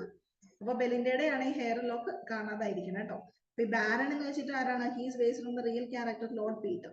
അപ്പൊ ഒറിജിനലി ശരിക്കുള്ള നടന്ന സംഭവത്തില് ലോർഡ് പീറ്ററെ അവതരിപ്പിച്ചിരിക്കുന്നത് ഈ ലോർഡ് ബാരൻ ആണ് കേട്ടോ. അപ്പൊ ഈ പീറ്ററിന് ലോർഡ് പീറ്റർ എന്ന് പറയുന്ന ആൾക്ക് പകരമായിട്ട് പോയത്തിൽ ഉപയോഗിച്ചിരിക്കുന്നത് ദ ബാരൻ എന്ന് പറയുന്ന ക്യാരക്ടറാണ്. അപ്പൊ അദ്ദേഹമാണ് എന്ത് ഈ ഒരു who cut Arabella's Fermor's lock of hair that cause the fight between two families. അദ്ദേഹമാണ് ആ ഒരു ഹെയർ ഓഫ് ലോക്ക് കട്ട് ചെയ്തെന്ന് പറയപ്പെടുന്നു.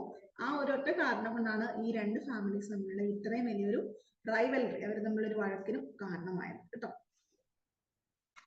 ബാക്കി അവരുടെ ക്യാരക്ടർ സ്കെച്ച് ഒക്കെ ഉള്ളൂ, അത് നിങ്ങളൊന്ന് വായിച്ച് മനസ്സിലാക്കുക കേട്ടോ.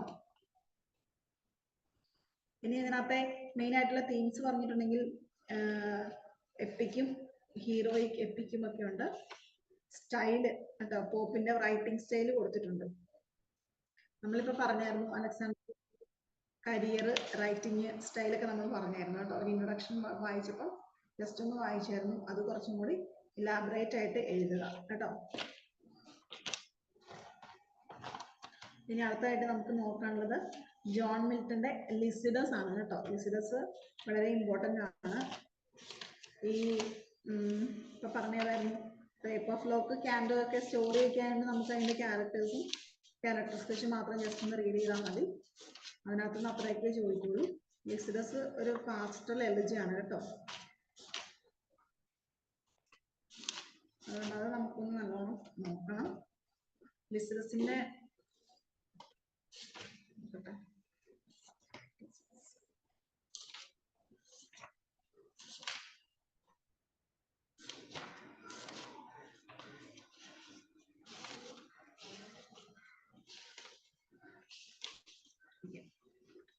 ചാപ്റ്റർ 7 നോക്കുകയാണെങ്കിൽ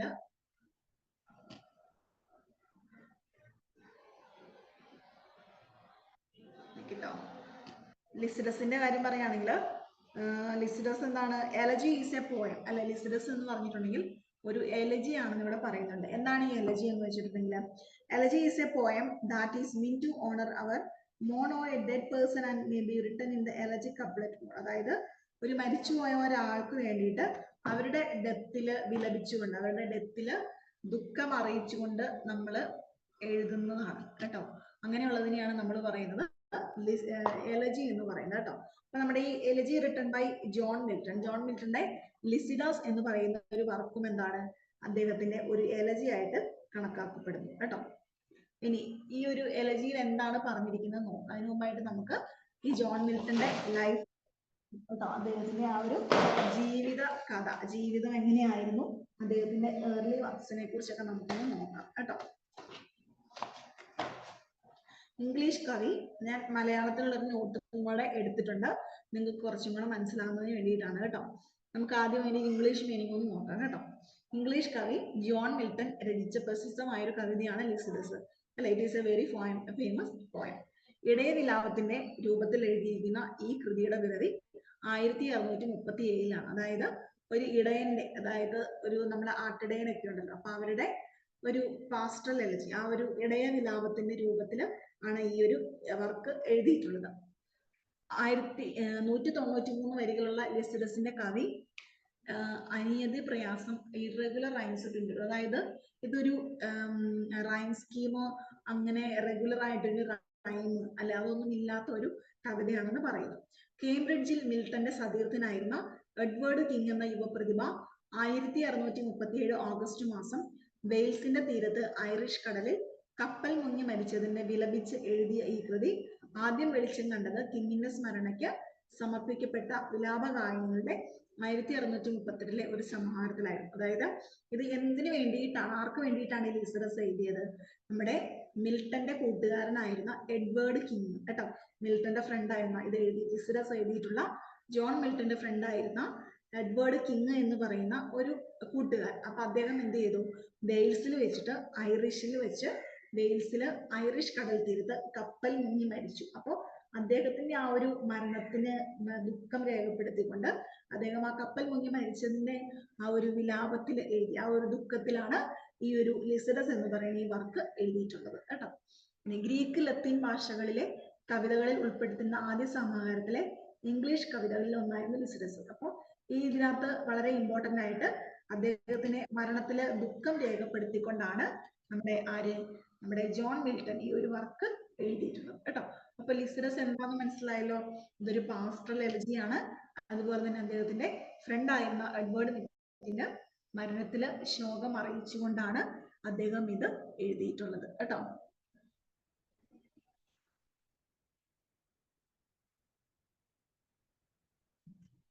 ഇനി ഈ കവിതയുടെ ഒരു സമ്മറി എന്ന് പറഞ്ഞാല് നമുക്ക് നോക്കാം കേട്ടോ. എങ്ങനെയാണ്? കവി പക്വത നേടുന്നതിന് മുമ്പ് കവിത രചിക്കാൻ മുതിരുന്നതിൽ മാപ്പ് ചോദിച്ചുകൊണ്ടാണ് മിൽട്ടൺ ലിസിഡസ് തുടങ്ങുന്നത്. അപ്പൊ നമ്മുടെ ഈ ലിസിഡസ് എന്ന് പറയുന്ന വർക്ക് തുടങ്ങുന്നതിന് മുമ്പ് തന്നെ മിൽട്ടൺ എന്താ ചെയ്യുന്നത്? അദ്ദേഹം ഞാൻ കവിതയൊന്നും എഴുതാനുള്ള ഒരു പക്വത നേടിയിട്ടില്ല, അല്ല എന്തെങ്കിലും തെറ്റുകളൊക്കെ ഉണ്ടെങ്കിൽ എന്നോട് ക്ഷമിക്കണം എന്ന് ക്ഷമ ചോദിച്ചുകൊണ്ടാണ് അദ്ദേഹം ഈ ഒരു വർക്ക് എഴുതുന്നത്. കാലം എത്തുന്നതിന് മുൻപേ കാവ്യഫലങ്ങൾ ശേഖരിക്കാൻ ചെന്നതിന് കാവ്യ ഉദ്ധാനത്തിലെ ലതാദികളോട് അദ്ദേഹം ക്ഷമ ചോദിക്കുന്നു. അതായത് കുറച്ചും കൂടി കാവ്യാത്മകമായിട്ട് അദ്ദേഹം പറയുകയാണ്, അല്ലെ, എനിക്ക് കവിത ഒന്നും എഴുതാൻ അത്ര വശമൊന്നുമില്ല, എന്നാലും ഞാനിത് എഴുതി അദ്ദേഹം ഈ ഒരു വർക്ക് ചെയ്യുന്നത്. അടുത്ത എന്താണ്? അകാല മൃദുവായ പ്രിയ സുഹൃത്ത് ഒരു തുള്ളി കണ്ണുനീരിന്റെ ആശ്വാസം പോലുമില്ലാതെ വിട വാങ്ങരുത് എന്ന ചിന്തയാണ് ആ സാഹസത്തിന് തന്നെ നിർബന്ധിച്ചതെന്ന് കവി സമാധാനം പറയുന്നു. അപ്പൊ അദ്ദേഹം എന്തു പറയാണ്? വളരെ അകാല മൃത്യു, അല്ലെ, അതായത് ഒട്ടും പ്രതീക്ഷിക്കാതെ അത്ര ഏജിലൊന്നും ആയിട്ടല്ല അദ്ദേഹത്തിന്റെ ആ ഫ്രണ്ട് മരിക്കുന്നു. അപ്പൊ ആ ഒരു ഫ്രണ്ട് മരിച്ചതിന്റെ ആ ഒരു എന്താണ് വിഷമം, അല്ലെ, ഒന്ന് യാത്ര പറയാൻ പോലും ആകാതെയാണ് അദ്ദേഹത്തിന്റെ ഫ്രണ്ട് മരിച്ചു പോയതെന്ന് പറഞ്ഞിട്ടാണ് അദ്ദേഹം തുടങ്ങുന്നത്. സുഹൃത്ത് ഒരുമിച്ച് താൻ ചൊല്ലി ചെലവഴിച്ച ഉല്ലാസകരമായ രാപ്പകലുകളിലെ അനുഭവങ്ങൾ കവി ഓർക്കുന്നു. പിന്നീട് അദ്ദേഹം ലിസിഡസിൽ പറയുന്ന വരികൾ ഇതിനെ കുറിച്ചൊക്കെയാണ്. അദ്ദേഹവും അദ്ദേഹത്തിന്റെ ഫ്രണ്ടും കൂടി നന്നായിട്ട് അല്ലെ, ഫ്രണ്ട്ഷിപ്പ് ഒക്കെ ആകുമ്പോൾ ഒരുപാട് കാര്യങ്ങളൊക്കെ ഓർക്കാനും അല്ലെ ചെയ്യാനും ഒക്കെ ഉണ്ട്. അപ്പൊ അവരുടെ ഇടയിലുള്ള ആ കുറെ നല്ല രാപ്പകലുകളിലെ അനുഭവങ്ങളൊക്കെ അദ്ദേഹം ഓർത്തെടുക്കുന്നുണ്ട്. ഇടയന്മാരുടെ ജീവിതത്തിലെയും ഗ്രാമീണ പശ്ചാത്തലയിലെയും ബിംബങ്ങളുടെ സമൃദ്ധിയുള്ളതാണ് ഈ അനുസ്മരണം. അപ്പൊ അതിനകത്ത് കൂടുതലായിട്ടും ഗ്രാമീണ പശ്ചാത്തലമൊക്കെ അദ്ദേഹം ആ ഒരു എക്സ്പീരിയൻസ്, ആ ഒരു മെമ്മറി ഒക്കെ ഷെയർ ചെയ്യാനായിട്ട് അദ്ദേഹം ഉപയോഗിച്ചിട്ടുണ്ട്. ആ സുഹൃത്തുക്കൾക്കൊപ്പം ചുറ്റുമുള്ള പ്രകൃതിയും അപ്പോൾ ആനന്ദിച്ചിരുന്നു. എന്നാൽ ഇപ്പോൾ ലിസിഡസ് മരിച്ചതോടെ പ്രകൃതിയെയും വിഷച്ചായ മാനിച്ചിരിക്കുന്നു. അപ്പൊ ആ ഒരു നല്ലൊരു സീസൺ ആയിരുന്നു അതല്ല, അല്ലെങ്കിൽ നല്ലൊരു എക്സ്പീരിയൻസ് ആയിരുന്നു ആ ഒരു കാലഘട്ടം എന്ന് പറയുന്നത്. പക്ഷെ ഇപ്പോൾ എന്താണ്? ലിസിഡസ് മരിച്ചതോടെ ആ ഒരു വിഷാദം ആ ഒരു പ്രകൃതിയെയും ബാധിച്ചിരിക്കുന്നു എന്ന് അദ്ദേഹം പറയുന്നു.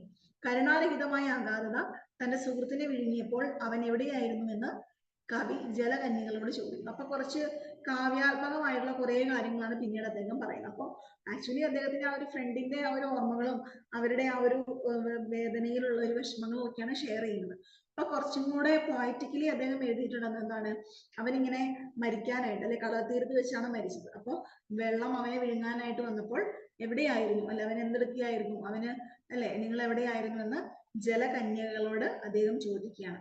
കാവ്യദേവതയെ ഉപസിച്ച് യശസ് നേടാനായി മറ്റെല്ലാം ഉപേക്ഷിച്ചുള്ള ഇടയന്റെ ജീവിതം നിഷ്ഫലമെന്ന് കവി വിലപിക്കുന്നു. അപ്പൊ അദ്ദേഹം പറയുകയാണ്, എന്താണ്, എല്ലാം നേടാനായിട്ട് എന്താണ് കാവ്യദേവതയെ മാത്രം അല്ലെ ദൈവനായിട്ട് കണ്ട് ജീവിക്കുന്നത് എന്താണ് തെറ്റായിട്ടുള്ള കാര്യമാണെന്ന് അദ്ദേഹം പറയുന്നു.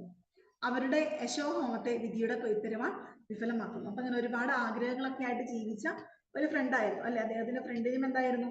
ആ മരിച്ചുപോയ കൂട്ടുകാരനും ഒരുപാട് ആഗ്രഹങ്ങളും ഒക്കെ ഉണ്ടായിരുന്നു, അല്ലെ. അപ്പൊ അദ്ദേഹത്തിന് ഒരുപാട് ഓർമ്മകളുണ്ട്, അതുപോലെ അദ്ദേഹത്തിന്റെ കാര്യങ്ങളൊക്കെ ഇനിയും തീർന്നിട്ടില്ല. അപ്പൊ എന്താണ്, അങ്ങനെ ഒരു കാര്യത്തിൽ മാത്രം നമ്മൾ കോൺസെൻട്രേറ്റ് ചെയ്ത് നിൽക്കുന്നത് നമ്മളെ നശിപ്പിക്കുമെന്ന് അദ്ദേഹം പറയുന്നു കേട്ടോ.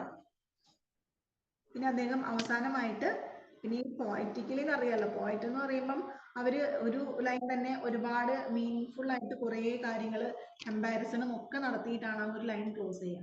അപ്പൊ അതുകൊണ്ട് സമ്മറി എന്ന് പറയുന്ന അത്രേ ഉള്ളൂ. പക്ഷെ അതിനകത്ത് ഒരുപാട് വേറെ കാര്യങ്ങളും അദ്ദേഹം പറഞ്ഞിട്ടുണ്ട് കേട്ടോ. പിന്നെ അദ്ദേഹം പറയുന്നത് എന്താണ്? സ്വാർത്ഥനായ ആ ഇടയന്മാരുടെ അവഗണനയിൽ രോഗങ്ങളും ചെന്നായും ആടുകളെ നശിപ്പിക്കും. അതായത് നമ്മുടെ ആ ഒരു നല്ല കാലം ആസ്വദിച്ചിരുന്നു, പക്ഷെ മരണം എപ്പോഴാണ് എത്തുന്നത് നമുക്ക് അറിയില്ലായിരുന്നു. അപ്പൊ ആ ഒരു നമ്മള് അതൊന്നും ശ്രദ്ധിക്കാതെ, അല്ല, ജീവിതത്തിന് അത്ര ഇമ്പോർട്ടൻസ് ഒന്നും കൊടുക്കാതെ ചെല്ലുമ്പോൾ എന്താണ്, അത് പതിയെ പതിയെ നശിച്ചു പോകുന്നു. പെട്ടെന്നായിരിക്കാം മരണം വന്ന് നമ്മളെ എടുത്തുകൊണ്ട് പോവുക. പിന്നെ എന്ത് ചെയ്യുന്നു? തുടർന്ന് കവി സുഹൃത്തിന്റെ സ്മരണയിൽ പുഷ്പവൃഷ്ടി നടത്താനും അയാളുടെ ഭൗതിക ശരീരത്തോട് സൗമ്യമായി പെരുമാറാനും പ്രകൃതി ശക്തികളോട് അപേക്ഷിക്കുന്നു. പിന്നെ അദ്ദേഹം ഏറ്റവും അവസാനമായിട്ട് പറയുന്നത് എന്താണ്? തന്റെ ഫ്രണ്ട് എന്താണ്, ഒരു നല്ല വ്യക്തിയായിരുന്നു, അല്ലെ, അതുകൊണ്ട് അവന്റെ ആ ഒരു ശരീരത്തോടുള്ള ബഹുമാനമൊക്കെ കാണിക്കുന്നു. അതുപോലെ തന്നെ വളരെ സൗമ്യമായിട്ട് പെരുമാറാനും അദ്ദേഹം അവിടെ ശ്രമിക്കുകയാണ്. പ്രകൃതി ശക്തികളോട് അദ്ദേഹം പറയുന്നതാണ്. പറയാണ് തന്റെ സുഹൃത്തിനോട് വളരെ സൗമ്യമായിട്ട് പെരുമാറണം എന്നൊക്കെ പറഞ്ഞ് അദ്ദേഹം ഒരു സമാധാനം നടത്തുന്നു. ഇനി അടുത്ത എന്താണ്? ലിസിഡസ്. ഇനി അതിന്റെ ഒരു എൻഡിങ് എന്ന് പറയുന്നുണ്ട് അല്ലെ, ഒരു പോയത്തിന് ഒരു എൻഡിങ് ഉണ്ടാവും. അപ്പൊ പോയത്തില് ഒരു സമ്മറി എന്ന് പറയുന്നത് ഇത്രയും കാര്യങ്ങളെ കുറിച്ചാണ്. ഇനി അതിന് ഏറ്റവും അവസാനമായിട്ട് ഒരു എൻഡിങ്ങിൽ അദ്ദേഹം പറയുന്നത് എന്താണ്? ലിസിഡസ് സമാപിക്കുന്നത് ക്രിസ്തീയമായ പുനരുദ്ധാന പ്രതീക്ഷയിൽ. അതായത് അദ്ദേഹത്തിന്റെ ഫ്രണ്ട് മരിച്ചുപോയി അല്ലെ, പക്ഷെ അദ്ദേഹം അവസാനത്ത് പോയത്തിൽ ഒരു റെഫറൻസ് കൊടുത്തിരിക്കുന്നത് ദൈവം എന്ത് ചെയ്തിട്ടുണ്ട്? കർത്താവ് കർത്താവ് ഉയർത്തെഴുന്നേറ്റിട്ടുണ്ട് അല്ലെ. അപ്പൊ അതുപോലെ ഒരു പ്രതീക്ഷ അദ്ദേഹവും കൊടുക്കുന്നുണ്ട് അല്ലെ. എന്താണ്? സമുദ്രത്തിന്റെ അടിത്തട്ടിൽ വീണുപോയാലും രാത്രിയിൽ കടലിൽ അപ്രത്യക്ഷനായ ശേഷം പ്രഭാതത്തിൽ ഒതിച്ചു വീരുന്ന സൂര്യനെ പോലെ തന്റെ സുഹൃത്ത് തിരകൾക്ക് മീതെ നടന്ന യേശുവിന്റെ ശക്തിയാൽ ഉയർത്തുല്ലസിക്കുമെന്ന് കവി ആശ്വസിക്കും. അപ്പൊ യേശുക്രിസ്തു അവിടെ കടലിന് മീതെയൊക്കെ നടന്നു വന്നതുപോലെ മരിച്ചുപോയ തന്റെ സുഹൃത്ത് അല്ലെ, യേശു 3-ാം ദിവസം ഉയർത്തെഴുന്നേറ്റതുപോലെ തന്റെ മരിച്ചുപോയ സുഹൃത്തും ഒരു ദിവസം ഉയർത്തെഴുന്നേറ്റ് വരുമെന്ന് അദ്ദേഹം വിശ്വസിക്കുന്നു. തിരകൾക്ക് മീതെ നടന്ന യേശുവിന്റെ ശക്തിയാൽ ഉയർത്തുല്ലസിക്കുന്ന കവി ആശ്വസിക്കുന്നു. ലിസിഡസിന് വേണ്ടി കരയാതിരിക്കാനും കടലിൽ മരിച്ച അയാളെ കടലുകൾ തരണം ചെയ്യുന്നവരുടെ കാവൽ മാലാഖിയായി കരുതാനും കവി അയാളുടെ സുഹൃത്തുക്കളായ മറ്റിടയന്മാരെ ഉപദേശിക്കും. അപ്പൊ അദ്ദേഹം പറയുന്നത് എന്താണ്? ഇനി ലിസിഡസിന് വേണ്ടി കരയരുത് അല്ലെ. അപ്പൊ മരിച്ച ആളെന്താണ്? അയാള് ഇനി എന്ത് ചെയ്യണം? കടലിൽ പോകുന്നവർക്കും അവിടെ അപകടത്തിൽ പെടുന്ന എല്ലാവർക്കും വേണ്ടി അവരുടെ ഒരു കാവൽ മാലാഖയായിട്ട് നിൽക്കും അല്ലെ. മരിച്ചുപോയ തന്നെ ഫ്രണ്ട് അവിടെ ഉണ്ടാവുമെന്ന് അയാളുടെ ഫ്രണ്ടുകളായ മറ്റുള്ള കവി സുഹൃത്തുക്കൾക്ക് ഉപദേശം കൊടുക്കുന്നു.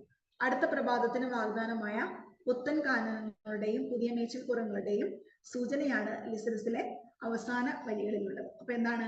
ഒരു പുതിയൊരു ഹോപ്പ് അല്ലെ, ഒരു പ്രതീക്ഷ നൽകിക്കൊണ്ടാണ് ആ ഒരു പോയം അദ്ദേഹം അവസാനിപ്പിക്കുന്നത് അല്ലെ. ഇനി പുതിയൊരു മേച്ചിൽപ്പുറം അല്ലെങ്കിൽ പുത്തനൊരു ഉണർവ് നമുക്ക് ഉണ്ടാവണം എന്നൊരു സൂചനയോട് കൂടിയാണ് അദ്ദേഹം ഈ പോയം ഇവിടെ അവസാനിപ്പിക്കുന്നത്. ഓക്കെ, അത്രയുമാണ് നമ്മുടെ ലിസിഡസ് എന്ന് പറയുന്ന ആ പോയത്തിന്റെ സമ്മറി എന്ന് പറയുന്നത് കേട്ടോ. അത് മലയാളത്തിലൊരു സമ്മറി നിങ്ങൾക്ക് പെട്ടെന്ന് മനസ്സിലാവുന്നതിന് വേണ്ടിയിട്ട് ഞാനൊന്ന് ഷെയർ ചെയ്തതാണ് കേട്ടോ.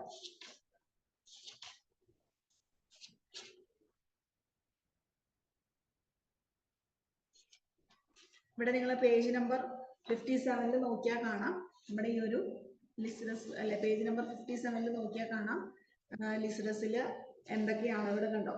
പോയം വളരെ ഡീറ്റെയിൽഡ് ആയിട്ട് ഇവിടെ കൊടുത്തിട്ടുണ്ട് കേട്ടോ. മറ്റേ പോയം പോലെ തന്നെ വളരെ ലെങ്തി ആയിട്ടുള്ള ഒരു പോയമാണ് കേട്ടോ.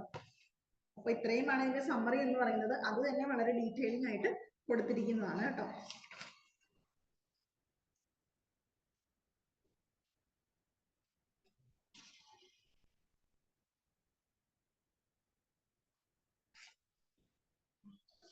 പിന്നെ അടുത്തായിട്ട് ഇവിടെ ക്വസ്റ്റ്യൻ ആൻസർ സെക്ഷൻ നോക്കിയാൽ വാട്ട് ഈസ് ആൻ എലജി എന്നൊക്കെ ചോദിച്ചിട്ടുണ്ട് കേട്ടോ. Elegy is a poem in to one of the bounded dead person. ഞാൻ പറഞ്ഞു എന്തായിരുന്നു? മരിച്ചുപോയ ഒരാളുടെ മരണത്തിൽ അനുശോചനം ഒക്കെ അറിയിച്ചുകൊണ്ടിരുന്നതിനെയാണ് നമ്മൾ എലജി എന്ന് പറയുക കേട്ടോ. അപ്പോ എന്താണ് പാസ്റ്റൽ എലജി, എന്താണ് എലജി, ലിസിഡസ് എന്തിനാണ് എലജി ആണെന്ന് പറയുന്നത് എന്നൊക്കെ ചോദിച്ചിട്ടുണ്ട് കേട്ടോ. നമ്മുടെ സമ്മറി അത്രയേ ഉള്ളൂ, അതിനെ ബേസ് ചെയ്തിട്ട് എഴുതുക കേട്ടോ. പിന്നെ ഞാൻ ഇപ്പൊ പറഞ്ഞതുപോലെ നെറ്റിൽ നിന്നുള്ള നോട്ടുകളാണ് നിങ്ങൾക്ക് കുറച്ചും കൂടെ എളുപ്പത്തിൽ മനസ്സിലാവും കേട്ടോ. നമ്മുടെ ടെക്സ്റ്റിനെ സംബന്ധിച്ച് നമുക്ക് കുറച്ചും കൂടെ എനിക്ക് തോന്നുന്നു എളുപ്പം അത് തന്നെ ആയിരിക്കും. ഇതൊക്കെ ഞാൻ ഇപ്പൊ ഗൂഗിളിൽ നിന്ന് എടുത്തിട്ടുള്ള നോട്ടുകളാണ്. അപ്പൊ എനിക്ക് തോന്നുന്നു നമുക്ക് മനസ്സിലാവുന്നുണ്ട് അല്ലെ, കുറച്ച് നന്നായിട്ട് മനസ്സിലാക്കാൻ വേണ്ടി ഇത് ഹെൽപ്പ് ചെയ്യുന്നുണ്ട്.